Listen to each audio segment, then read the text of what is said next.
repartir au Vietnam avec cette belle histoire bien réelle cette fois. Au cœur du delta du Mékong, 2 Français ont découvert il y a 10 ans des cacaoyers oubliés datant de l'époque coloniale.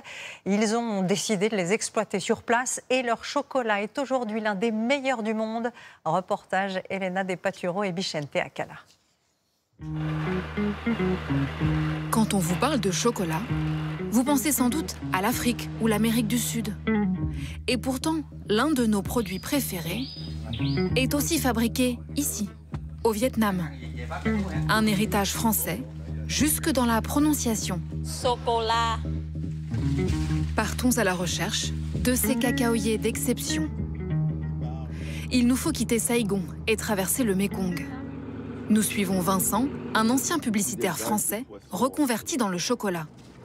Il y a 10 ans, il est le premier à retrouver la trace des cacaoyers importés par les Français au 19e siècle. Un trésor oublié et bien caché. C'est des voyages qui peuvent prendre du temps parce que comme il y a plusieurs branches sur le Mékong, à chaque branche, il faut attendre le ferry, il faut le prendre. Ensuite, il faut traverser peut-être 10 km sur une île qui va nous emmener à une autre branche du Mékong.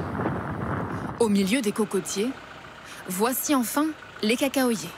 Nous sommes en pleine saison de la récolte. Ciao, ciao. Une fois par mois, il rend visite à son fournisseur, Mr. Lau. Pour Vincent, le moment est crucial. Sa récolte de l'année sera-t-elle bonne? Là, on voit un verger où il n'y avait pas de cacao avant, on en a planté. Pendant des années, ces fèves de cacao étaient vendues à l'étranger pour être transformées. Mr. Lau n'avait jamais goûté son propre chocolat.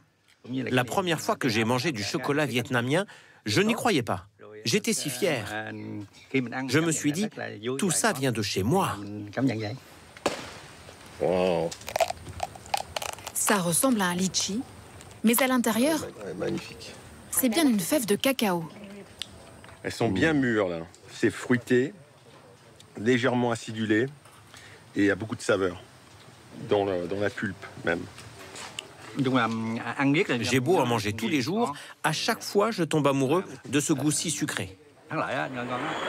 Pour obtenir le goût du cacao, il faut une étape clé. Dans ces caisses en bois, recouvertes de feuilles de bananier, la fermentation naturelle a commencé. Et là, on a une transformation donc, de couleur. Donc, on va du violacé vers le brun. Et aussi, on développe les notes cacao. Après 6 jours de fermentation, les fèves sont séchées au soleil et remuées régulièrement. C'est le coup de main de Mr. Lau. Il fait partie des 15 grands fermentateurs au monde. Sac par sac, Vincent sélectionne les meilleures fèves. Donc, on est plus dans les notes de fruits. On a aussi des épices. Chez Monsieur Lau, on a beaucoup de notes de cannelle et de miel. Il a même été élu meilleur chocolat au monde en 2016. Exporté aux États-Unis, au Japon et en France. Mais les quantités sont limitées. Le Vietnam représente à peine 0,5% de la production mondiale. Voilà, ça c'est notre 100%. Il y a uniquement du cacao. À l'usine, il faut 3 semaines pour fabriquer une tablette comme celle-ci. Vendue 6 € l'unité.